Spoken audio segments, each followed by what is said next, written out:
Jay Croucher here with Grant Liffmann to talk about the Miami Heat off-season annual play-in darlings. Grant, the Miami Heat, they end up in the play-in once again. They go 43 and 39, which I haven't run the numbers, but I believe they've gone 43 and 39 for 8 years in a row. And it just feels like they are stuck in this middle ground, this purgatory of being very respectable, but without too much of a ceiling ever since that epic run to the finals behind Jimmy Butler in 2023. They have a lot of decisions to make this offseason. They are probably going to be the team or one of the 2 or 3 teams most linked with Giannis Antetokounmpo, just given that they have Pat Riley, that they have been very vocal, at least, about not wanting to stay on this treadmill of slightly above averageness. Do you think that this is the summer where it finally changes for the Heat and they do pull the trigger and get a superstar? Well, they have 2 options here. Because after this season, they pretty much can clear out almost their entire books besides Bam, right? There's really not much on the books after this. So there's been a while where people were assuming they were just waiting till the summer of 2027 to just sign free agents. But as more people get locked up, as more teams start extending guys, potentially players that they were shooting for in the end, maybe they wanted a Luka or something like that if he was going to come free. As they look more towards that, they'll have to decide if, hey, do I have to give up assets and go for it now and do pre-agency instead of going to free agency? This is a team that will be big fish hunting. And the way Pat Riley spoke about this team after the season was over, the way, you actually have one of the best coaches in the NBA just sitting there in Spo. You have Bam Adebayo, who's the best scorer, second best scorer in the history of the league, obviously, him and Wilt. And when I think about Bam, I think about just scoring. You have all these pieces there, and it's ripe. But having said that, let's go to the other side of it. Their assets are good, but they're not great. You have the 13th pick this year, which is good. It's a good draft. And you have 2 more tradable picks. So let's say that's 3 firsts right there. And that's good. You want to have 3 firsts. You have Tyler Hero's expiring $33 million deal. And then you have the tantalizing prospect of kel'el, whom has all these great traits and has the ability, and you see flashes of just dominance. But it's also the same guy that he went to where he was in the draft because everyone kind of knew about his drive, et cetera, et cetera, et cetera. And people are scouting the same thing here, right? So you have to be really in love with the talent and thinking you can be the one to kind of make him lock in to really, really bring out all of the goods from him, to really think that this is like a shining piece I need to acquire. Those are the pieces that are going to be dangled. You have Jaime Jaquez, who had a really nice season, and he was a 6th Man of the Year candidate. So there's good things that they can trade, but like the Giannis market. Giannis, yes, from everything we have heard, Giannis wants to be in Miami. Miami wants Giannis. That's all great. Does Milwaukee think they have the best package? That's all that matters. And none of the other stuff matters because Milwaukee's going to be the ones deciding. Is that good enough? You can compare it to other packages and you could say, hey, if I go with this team, I could have, all these picks, et cetera. I think, as I've talked about before with you, Jay, I think the most important thing to remember is Miami also has a lot of swaps available, a lot of first-round swaps, and those have become more valuable with lottery reform. So could it be something where instead of just saying, hey, here's all my tradable first, you just say, hey, also, here's a bunch of unprotected swaps? That matters. If Milwaukee's looking at rebuilding this thing, that matters. Could you get other teams involved, et cetera? Maybe, yes, you can do all these different things. So it really goes back to the point, will Miami be big fish hunting? Yes, they will. Absolutely. Is Giannis their number 1 target? Yes, he is. Could they look at Ja? Could they look at other things? Sure. But they just need to decide or see if they're able to do it now versus when everything's freed up in a year.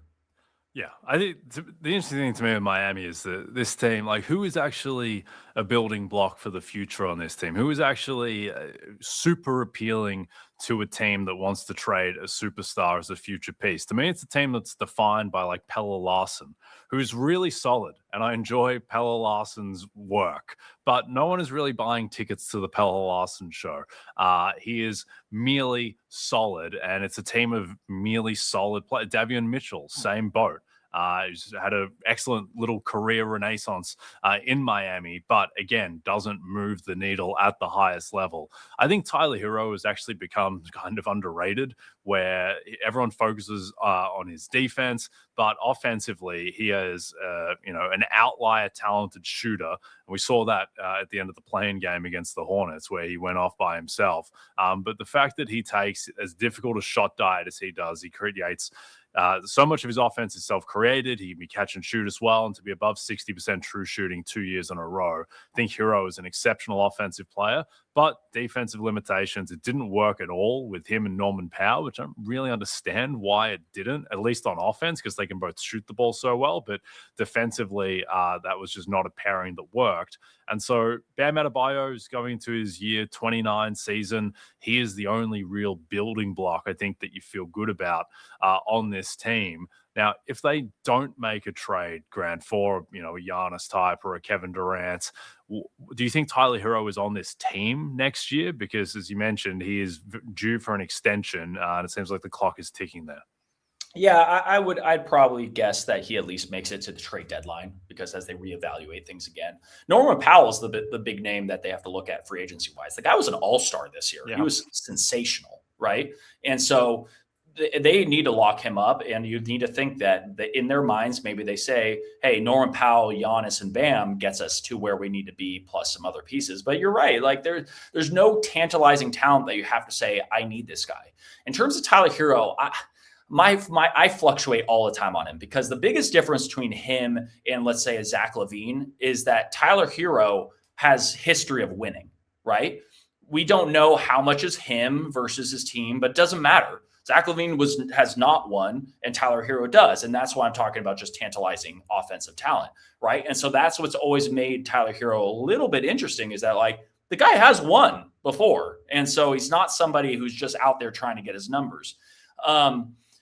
Would I say a team is saying I need him? Probably not right now, not enough to give anything realistic. And again, it's an expiring contract. So there's a lot of benefits to a team taking him on, but it's not going to be technically what you think it is, where it's like, oh, I'm going to bring in this contract and now I'm forced to extend him and I don't know how much money I have to pay. He also has some injury issues as well. So we can talk about the Miami Heat and talk about their pieces, and they're going to go big fish hunting, right? They're going to. So you mentioned a bunch of guys. A lot of those pieces, Davion Mitchell would be great on a team that's in the playoffs and going for it. And he's just a guy that you bring in and you feel good about it. But like, if he's one of your main players and that's who you're trying to build with, it's more difficult. So yeah, Giannis, KD, would say the same names, whoever, Kawhi, they'll try it. They're going to look. Maybe they'll try to get involved in Jaylen Brown. They'll do all these different things. But at the end of the day, they will figure out very soon whether or not they're just going to be the big players in 2027 or this season.